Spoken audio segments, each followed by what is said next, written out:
एक eukaryotic cell. अब हम किसकी बात करेंगे? Eukaryotic cell. लक्षण देखें फटाफट। यूकैरियोट्स के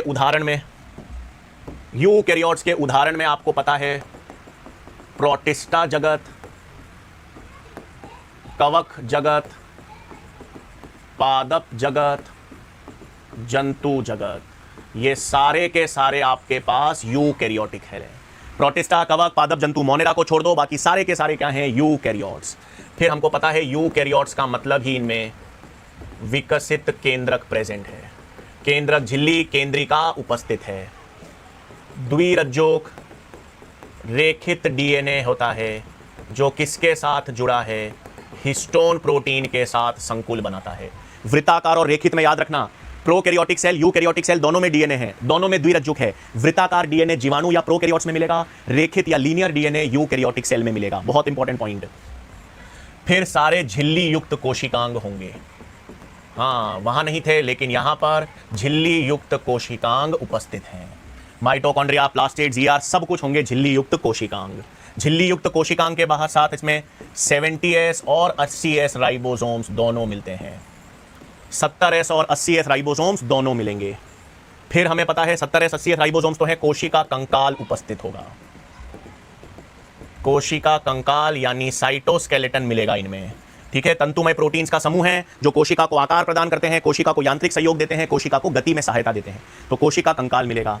फिर अभी मैंने आपसे कहा साइटोप्लाज्मिक स्ट्रीमिंग, कोशिका प्रवाह भी होगा। साइटोप्लाज्मिक स्ट्रीमिंग, कोशिका प्रवाह इनमें मिलेगा। सबसे इंपॉर्टेंट बच्चों, कोशिका चक्र जो है, ये बहुत इंपॉर्टेंट पॉइंट है, इस पे नीट में सवाल भी बनता है। ये G1, S, G2, M अवस्था, ये सब किस में मिलती हैं?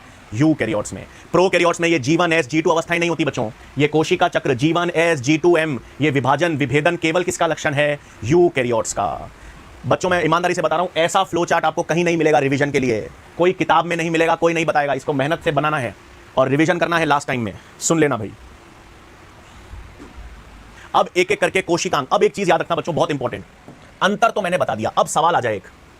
अब अगर आपके पास सवाल आ जाए, ऐसा कौन सा कोशिका संरचना है, ऐसी कौन सी कोशिका संरचना है जो यूकैरियोट्स और प्रोकैरियोट्स में सेम होती है?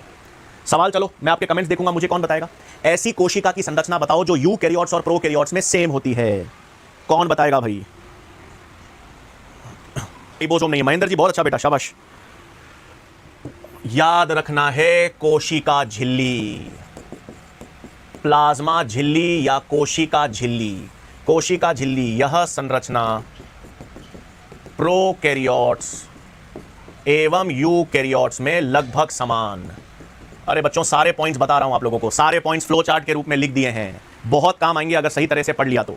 कौन सी राइबोसोम में अंतर आता है, 70S और 80S का फर्क है। प्लाज्मा झिल्ली, कोशिका झिल्ली एक ऐसी कोशिकीय संरचना है जो यूकैरियोट्स और प्रोकैरियोट्स में समान होती है संरचना। ठीक है भाई, आई बात सबको समझ में? ले लो भाई फटाफट स्क्रीनशॉट ले लो इसका, ले लो स्क्रीनशॉट।